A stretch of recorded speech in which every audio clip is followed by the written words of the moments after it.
Čitorgaras forts, milzīgs, apmēram 13 km apkārt mērā. Vienkārši milzīgs, vēl milzīgāks nekā vakardienas Bundī pilsētas forts. Tālumā templis.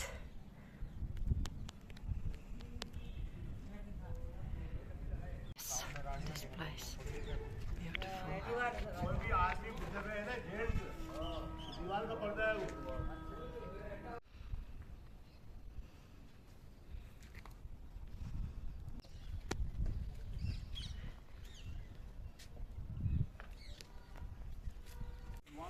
Senatnes elpa visapkārt. Skaists dārs.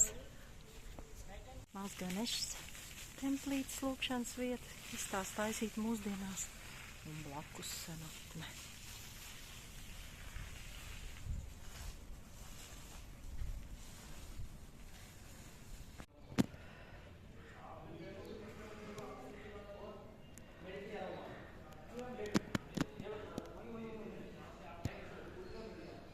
Te pa vidi ir tāds templis vēl. Skaists ļoti.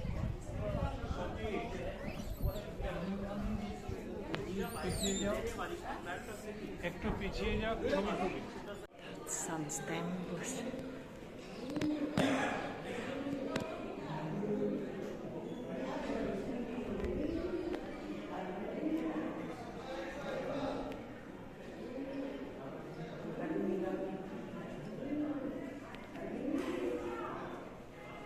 Krishna Balarāma templis.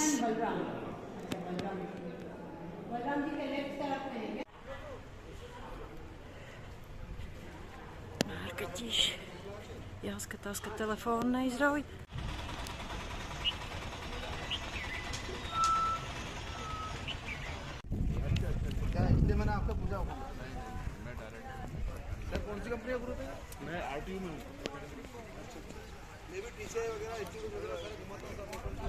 Te tāds mazsviltīgs mandirs. Nevar saprast, kas te ir, jāuzzina būs vēlāk. Šivlingams. Vārti.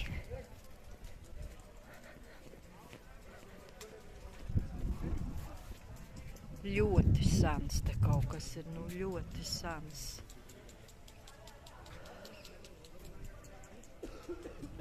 Tātad šīs vietas ir 12. Tā, 1200 gadus vecas. 1200 years old. Šajā brīnišķīgā valstī ir saglabājušās 1200 gadus vecas celtnes, tempļi. Tas ir vienkārši unikāli. Nandī figūriņa, Šiva Vāhana figūriņa.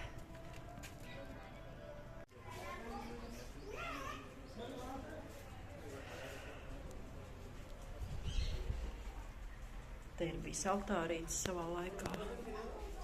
Šī ir griestu veidojums. Vēl kāds templis, taču šie tempļi nav funkcionāli. Viņi ir kā muzejs saglabājušies. Kā muzeja eksemplāri.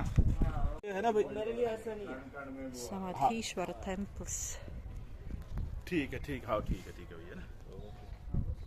Šajā gadā, ko redzat te, templis ir būvēts.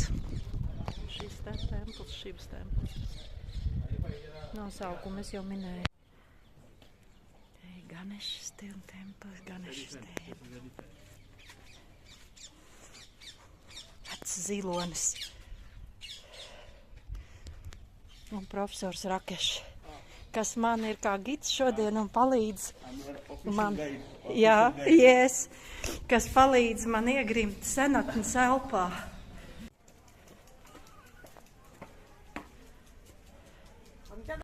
Šitie bezkaunīgie mērkaķi gandrīz man krāmbi piedzina. Tādu te ir daudz un gatavi zakt visu. Kāds ezers. Mēs braucam uz Padmavatī templi.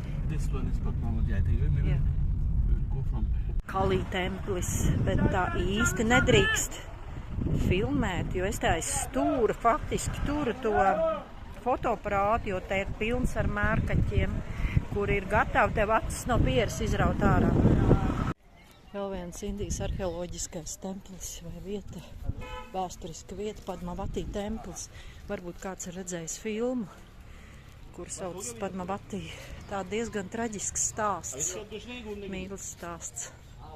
Šis ir nevis Padmavatī templis, bet pils. Pils ar vēsturisku notikumu. Ar visām oriģinālajām sienām, ar visu elpu. Šī ir vēsturiska vieta, kur Padmavatī stāvēja un kur Padmavatī stāvēja un viņi ieraudzīja karaļa sieva. Tas ir tas moments tālāk, tur, kur ir ezers, tur ir bijusi vēl pils turpinājums. Tā karaļa sieva to Padmavatī ieraudzīja spogulī no milzīga attāluma, jo telpa bija būvēta tā, es skatos uz trepēm, lai nenogāžos. Telpa bija būvēta tā, lai no spoguļa, no viņas istabas, no karalienes, oficiālās karalienes istabas spoguļa, varētu redzēt to, kas notiek karaļa galvenajā ēkā, telpā. Lūk, šeit ir tāda apaļa telpa un ļoti daudz cilvēku. Mēs ar profesoru Rakešu arī pie apaļas telpas griestiem bija pievienots spoguļi, kas tātad viss ir viltīgi uztaisīts. Rānī, jeb karaliene sēdēja šai vietā, un tur viņi redzēja caur spoguļiem, kas notiek šinī. Un tajā ēkā viņas vīrs karalis satikās ar mīļāko. Skumjš stāsts, tur briesmīgi bija beigās, viss sadega, viss pils sadega ar visām sievām un visiem patrahiem.